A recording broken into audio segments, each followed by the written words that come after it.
Coucou Malione, je sors de chez la maison de Tchabdallah et l'adresse que Malione m'avait communiquée c'était la bonne. Elle m'a donné son adresse identique. Et je ne voulais pas vraiment raconter mon histoire avec ce garçon, mais je pense qu'il faut que je le fasse. Je pense qu'il faut que je le fasse. Je ferai... je m'exprimerai sur YouTube. C'est important. C'est important. Ce gars... Coucou Méliane, vraiment merci du fond du cœur. Vraiment merci. C'est grâce à vous qu'aujourd'hui, j'ai pu avoir une piste. Dites-vous que c'est depuis 2 mois que j'ai pas de nouvelles de mon enfant. L'autre jour en Chine, j'ai craqué parce que j'en pouvais plus. J'avais un sentiment d'abandon. J'ai comme si on m'avait enlevé mon cœur, comme si on m'avait enlevé ma chair. Parce que Kenan, c'est tout pour moi. Vous voyez comment je me bats. Je ne vis que pour mes enfants. Je ne vis que pour eux. J'ai pas de vie. Parce que je ne travaille que pour eux. Quelqu'un me prend l'enfant, je suis gentille de l'accorder le droit de prendre l'enfant, il ne me le ramène plus. Le fait d'avoir parlé sur les réseaux sociaux, une lionne m'a retrouvé son adresse. La police n'arrivait pas à trouver son adresse. La lionne m'a retrouvé aujourd'hui, je suis partie, c'était pile poil son adresse. Et cette fille, quand elle m'a envoyé l'adresse, je lui ai dit, ma chérie, je te remercie, que Dieu te bénisse. Elle m'a répondu, Aïcha, je suis une mère d'enfant comme toi. Je sais ce que tu ressens. Vous savez ce que moi je ressens, moi? Ma chair, mon sang? J'ai pas envie de venir parler de cet homme parce que j'ai pas envie de le diaboliser. J'ai pas envie de le diaboliser. J'ai pas envie... Dieu seul va se charger de lui. Mais les enfants voient. Kaiden voit. Kaiden a refusé de le saluer parce que Kaiden a dit, il n'a pas à ramener Kenan. Quand même Kaiden qui a 5 ans voit ce que son père fait. Mais il pense me faire du mal. Demain, je serai là-bas. Parce que j'avais oublié ce document qu'il me fallait absolument. Et demain, je serai là-bas. Demain, je serai là-bas. Je serai là-bas demain. Pour aller récupérer mon fils. Donc, j'ai mal fait d'autoriser le droit de visite au papa. Non, mais je ne suis pas seule. J'ai même voulu aller seule. À la base, je voulais aller seule. Il y avait ma pote qui voulait débarquer. Il y avait mon petit frère qui voulait débarquer. Il y a mon cousin qui voulait débarquer. Il y a tout le monde qui voulait débarquer parce que depuis 2 mois, on ne voit pas les enfants. Tout le monde a le seum, au fait. Du coup, non, je les ai calmés. Là, je suis partie juste avec mon pote Zach et mon ami Porcam. Sortez. Oui, vous avez entendu. Aïcha Kamoise est sortie il y a quelque peu. Elle a crié. Son ras-le-bol, parce que ça fait 2 mois, le père de son enfant ne lui remettait pas l'enfant, ne permettait même pas que l'enfant lui dise bonjour au téléphone. Effectivement, elle n'avait pas l'adresse du père de son enfant. Ça peut sembler bizarre. Depuis des années, des semaines, des mois, qu'elle prête cet enfant à ce monsieur pour les week-ends et tout. On se demande où est-ce qu'elle donnait l'enfant. Le monsieur venait seulement prendre l'enfant à la maison. Et l'enfant ne lui disait jamais qu'on habite à tel endroit. Elle qui avait pourtant dit qu'elle avait été à la police 2 fois au tribunal pour l'enfant. Le monsieur avait mis quelle adresse? C'est pour nous dire que nous les personnes, quand vous vivez, rassurez-vous où vous savez où. C'est mieux qu'on disait qu'il a déménagé. Tu dois savoir où il travaille. C'est important. Moi, je croyais que si elle était au tribunal, que le tribunal, dans la convocation, il y avait le nom du monsieur, son adresse et j'en passe, puisque elle a un papier qu'elle tient en disant « j'ai oublié ce papier ». Ça veut dire que, quelque part, de façon légale, elle a droit à son enfant, la garde exclusive. On va dire ça, parce que le papier qu'elle montre, à mon avis, c'est ça. Mais dans ce papier, il n'y a pas l'adresse de l'emploi du monsieur. Bref, les filles, n'ayez pas peur. Prenez sur vous, amenez les enfants au tribunal, amenez le monsieur à la police quand ça ne va pas.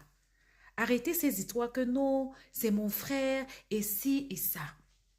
Là, elle a de la chance. L'enfant va à l'école. L'enfant, on lui a dit où l'enfant est. Chose bizarre. Que la police ne trouve pas où le monsieur se trouve. Chose bizarre. Parce que normalement, le monsieur doit avoir un numéro de téléphone. sur lequel Aïcha le joint. Et si elle arrive à l'écrire, le numéro de téléphone, quand tu vas t'enregistrer, tu as quand même ton nom, ton prénom, ton domicile. La police peut avoir accès à ça. Il suffit d'un mot, la police a accès à ton opérateur téléphonique qui va lui transmettre le reste. Comment elle a fait pour que la police n'arrive pas à trouver où il vit, où il travaille? C'est bizarre. Elle dit qu'elle ne veut pas parler de sa vie avec ce monsieur, mais qu'elle ira récupérer son enfant. Le problème, c'est qu'elle a voulu être gentille.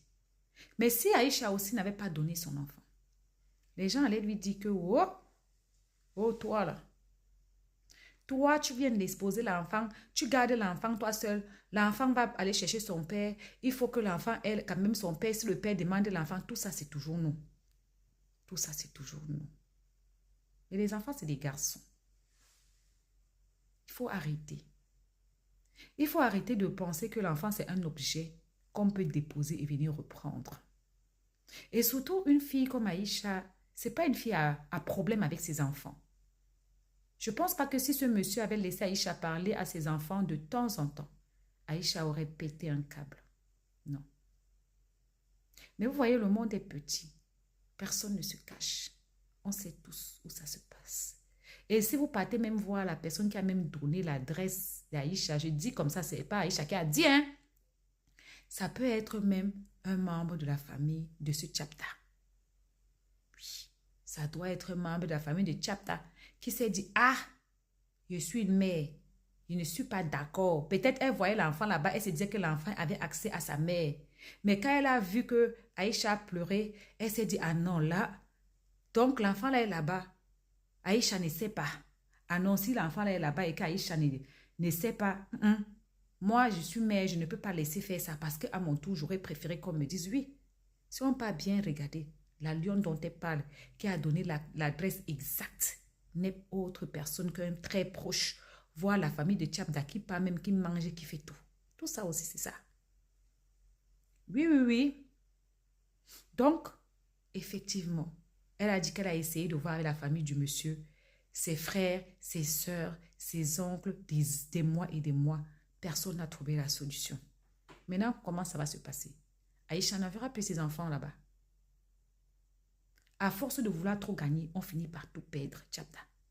Tu avais une bonne jeune fille qui t'a fait 2 magnifiques enfants, qui est gentille, qui est ouverte et qui n'est pas possessive avec ses enfants, qui veut bien partager les enfants que tu n'as même pas gérés avec toi. Toi, tu as voulu tout pour toi, avec la force. On ne fait pas la force. Des fois, la violence ne peut attirer que l'embrouille.